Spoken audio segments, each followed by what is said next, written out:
di dalam kitab Fadailul Khamsah min Sihahis Sittah juz 2 halaman 261. Jadi pernah diriwayatkan, Pak, datanglah 3 orang pendeta Yahudi menghadap kepada Khalifah Umar bin Khattab radhiyallahu anhu. Apa kata 3 pendeta Yahudi ini? Wahai Amirul Mukminin, kami bertiga datang ingin bertanya kepadamu beberapa hal. Apabila engkau bisa menjawab pertanyaan kami, maka kami bertiga masuk Islam. Tapi jika engkau tidak bisa menjawab, berarti Islam itu bukan agama yang benar dan Muhammad itu bukan seorang Rasul.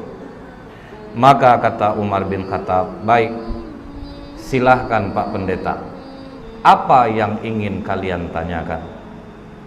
Maka kata salah satu di antara 3 pendeta ini, pertanyaan kami yang pertama, kapan pintu langit itu terkunci?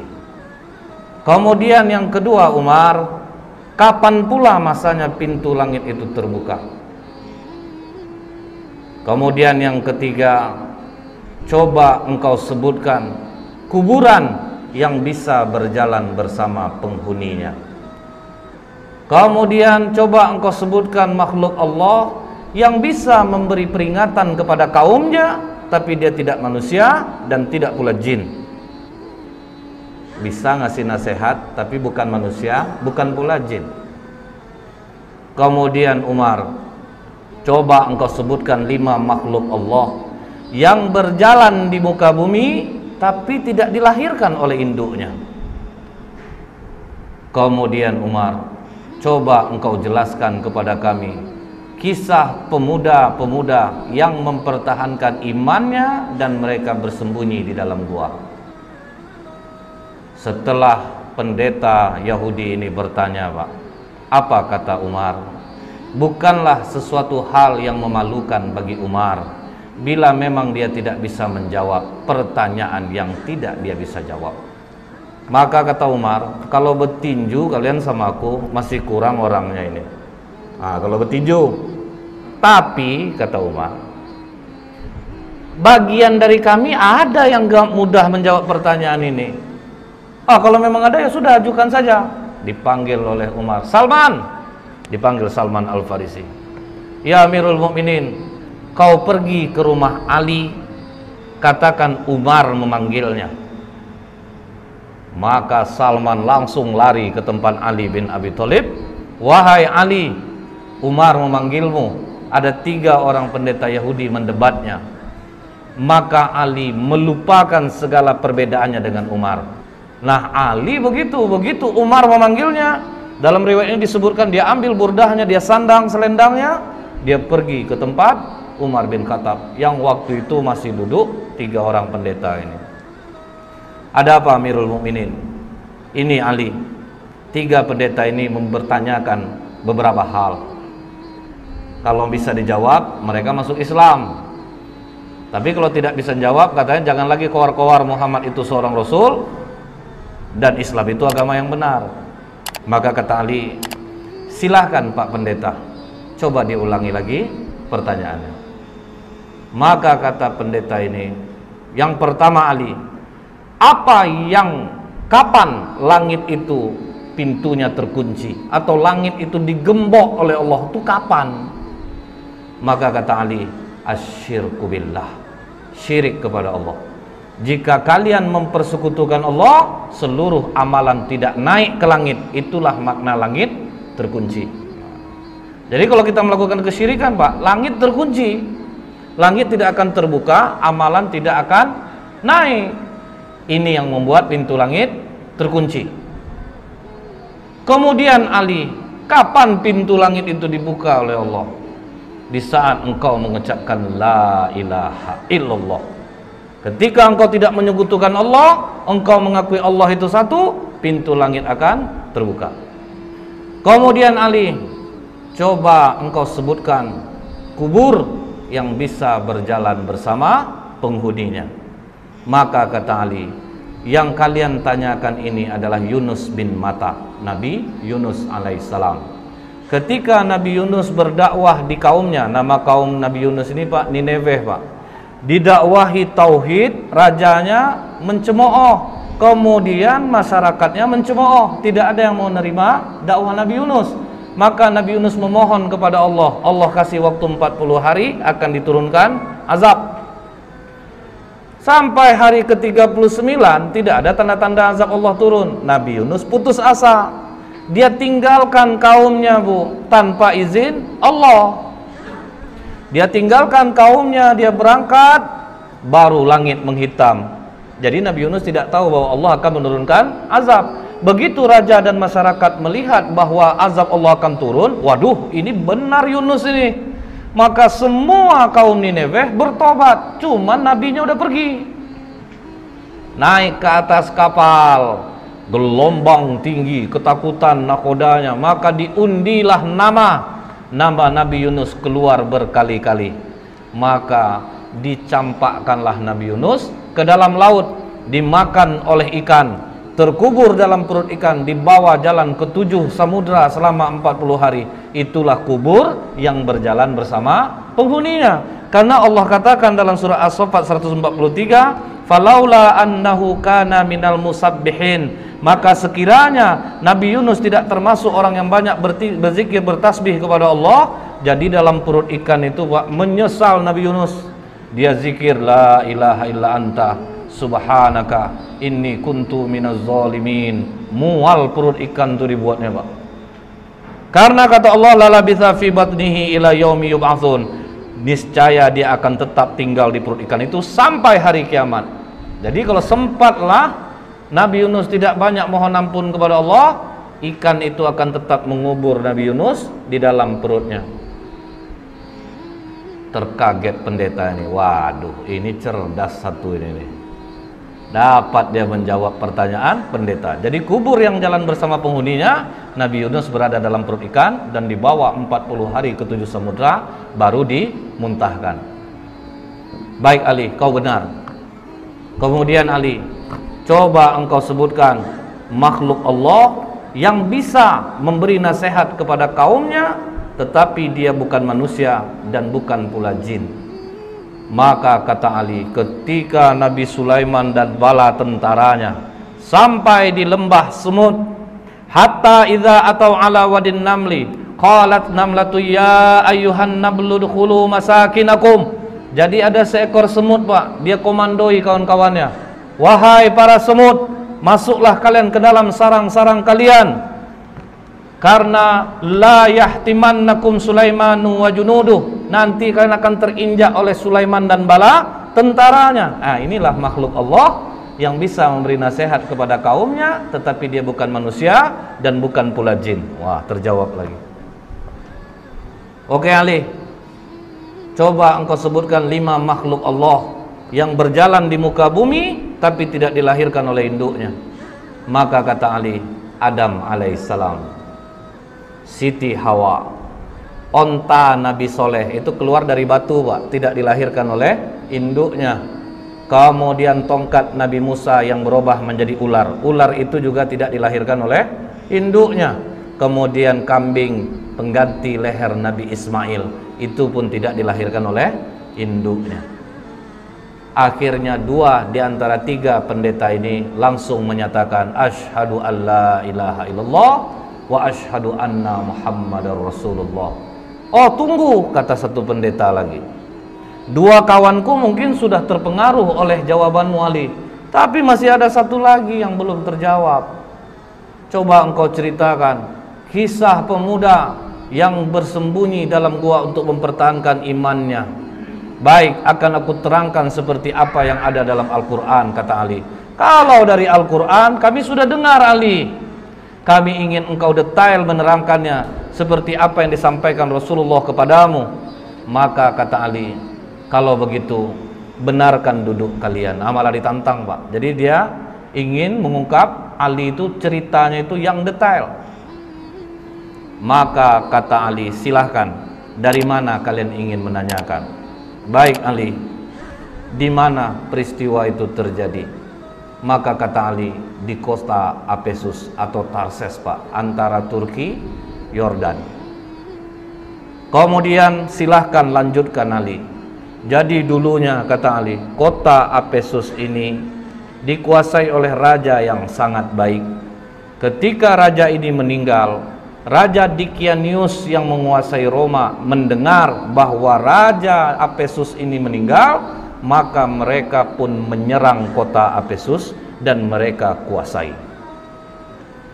Kemudian kata Ali, Dikianius membangun istana besar. Tunggu dulu Ali, kata pendeta ini. Berapa panjang dan lebar istana yang dibangun oleh Dikianius? Maka kata Ali, panjang 1 farsah, lebar 1 farsah. 1 farsah itu sekitar 8 km. Baik Ali, teruskan. Kemudian Dikianius ini memiliki menteri-menteri, dan Dikianius meletakkan 50 menteri di sebelah kanan, 50 menteri di sebelah kiri. Dan Dikianius mempunyai 6 penasehat, pemuda-pemuda cerdas di belakangnya, 3 di kanan, 3 di kiri. Oke Ali, siapa nama ke-6 pemuda itu? Maka dijawab oleh Tamlika, Miksalmina, Mikasdimina, Martelius, Kalitius, Sidamius. Jadi inilah 6 pemuda yang menjadi cikal bakal Ashabul Kahfi. Tapi waktu itu masih 6. Nah, ini Pak, waktu itu hanya masih 6. Ini pemuda-pemuda cerdas andalan Dikianius. Jadi kalau 50 menteri sudah rapat, tetap nanti keputusan akhir kepada 6 pemuda ini. Nah, kemudian Pak, ditanya oleh pendeta ini, seluas itu istana yang dibangun oleh Dikianius Ali, bagaimana dia cara mengharumkan istananya? Maka kata Ali, setiap pagi ada yang membawa parfum di dalam ember besar. Kemudian ada satu yang membawa seekor burung. Ketika burung ini diberi isyarat, maka burung ini mencemplungkan kedua sayapnya dan mengibaskannya ke seluruh ruangan istana. Canggih orang dulu rupanya Pak. Setelah itu kata Ali, ketika Dikianius 30 tahun berkuasa, tidak pernah sakit, disitulah dia bertanya kepada para menterinya, kalian pernah enggak nengok aku sakit, demam, beringus, lemah, letih? Tidak pernah Raja. Biasanya kalau yang enggak sakit-sakit ini siapa? Tuhan Raja. Bersediakah kalian menyembahku? Bersedia Raja. Pokoknya siapa yang mau menyembahku, aku berikan kehidupan yang baik. Pakaian dari sutra, kemewahan, kekayaan akan aku berikan. Begitu dikasih kekayaan, uang, fasilitas, masyarakat rela menyembah Dikianius Pak. Mereka semua menyembah Dikianius. Tapi Pak, 6 pemuda yang di belakang Dikianius akhirnya rapat di rumah Tamlika. Dikianius mengaku dirinya Tuhan. Disuruhnya orang menyembah, orang pun menyembahnya. Sementara kalau dia Tuhan, kenapa harus kita yang memutuskan setiap permasalahan? Jadi menurutmu bagaimana Tamlika? Dia bukan Tuhan. Justru kita harus berpikir, langit tanpa tiang kok bisa tegak? Pasti ada yang menciptakannya. Hujan turun, bintang bercahaya. Dikianius saja dia masih merasa takut, dia juga tidur, dia juga lapar. Masa Tuhan punya kekurangan seperti itu? Jadi apa keputusanmu Tamlika? Kalian rela enggak tinggalkan kekayaan, jabatan, fasilitas ini? Kita lari dari sini. Kalau kita melawan tidak mungkin bisa. Kita lari dari sini untuk mencari Tuhannya langit dan bumi ini. Apakah kalian rela untuk miskin bersamaku? Kalian tinggalkan jabatan, kesenangan kalian, fasilitas ini? Kami rela Tamlika. Itu makanya dikatakan, siapa yang menghafal 10 ayat awal suratul Kahfi, maka dia akan terbebas dari godaan Dajjal.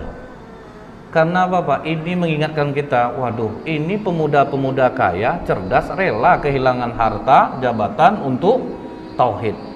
Berani mereka tinggalkan. Akhirnya mereka pun pergi berenam, diam-diam, dan semua harta ditinggalkan. Mereka sempat menjual kurma Pak. Kurma itu dijual sebanyak 3 dirham. Uang 3 dirham ini dibawalah lari.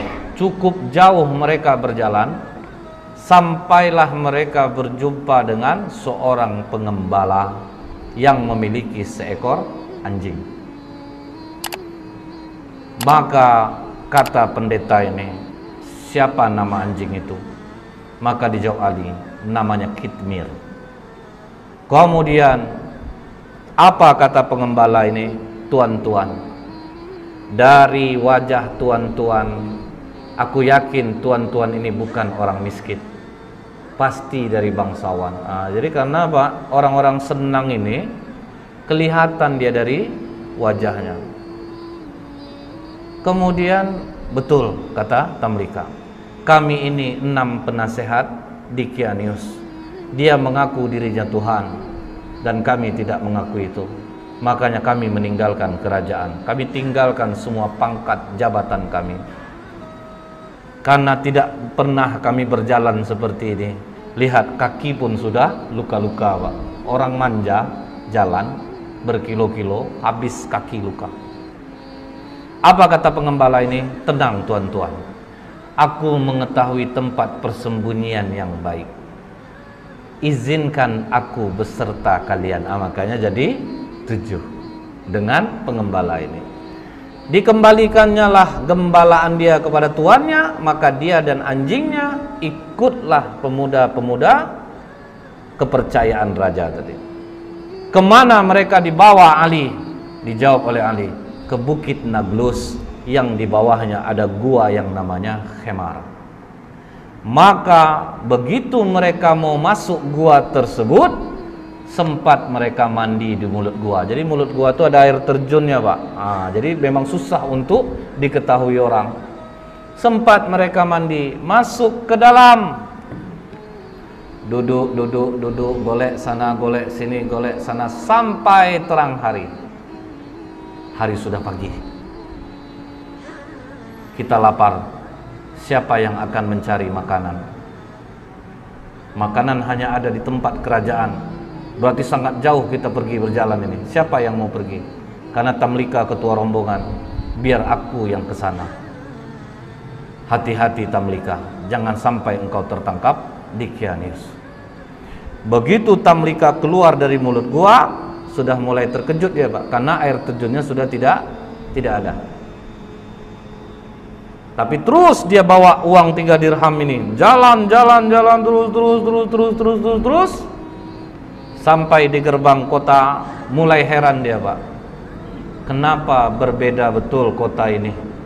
Apa aku salah masuk? Akhirnya masuk dia di tempat orang menjual roti. Begitu sampai di tempat orang jual roti, ditanya harga roti berapa? 1 dirham. Dia kasih uang dirhamnya. Begitu dia memberi uang dirhamnya, langsung ditahan tangannya oleh penjual roti. Kau menemukan barang kuno ya? Tidak, itu uang biasa. Uang aku hasil dari menjual kurma kemarin. Jangan bohong. Raja Abdurrahman hanya mengambil 5% dari barang kuno yang ditemukan. Tambah kaget Tamlika Pak. Loh, nama rajanya kok beda? Bukankah raja di sini Dicanius? Oh, engkau telah menyebutkan nama raja zolim yang mati ratusan tahun yang dulu. Wah, tambah kacau Tamlika. Pokoknya kau harus menghadap kepada raja. Bingung juga dia Pak. Oke, kita menghadap kepada raja. Begitu sampai di kerajaan, alangkah kagetnya Tamlika, ternyata rajanya memang tidak Dicanius. Dikatakan oleh tukang roti ini, Raja, ini orang membeli roti kepadaku dengan menggunakan uang kuno. Jadi makanya aku bawa dia kemari. Tapi ini uang aku kemarin Raja, bukan uang kuno. Sudahlah, kata raja, kami hanya mengambil 5% dari barang kuno yang ditemukan. Tidak raja, ini uang baru kemarin. Sudahlah, jangan berkelit, kata raja. Aku tinggal di sini raja. Disebutkannya lah nama-nama orang yang dia kenal, Pak. Apa kata raja? Sepertinya pikiranmu mulai terganggu. Nama-nama yang kau sebutkan itu nama-nama orang yang sudah lama mati ya. Tapi betul raja, aku tinggal di sini raja. Aku masih ingat di mana rumahku.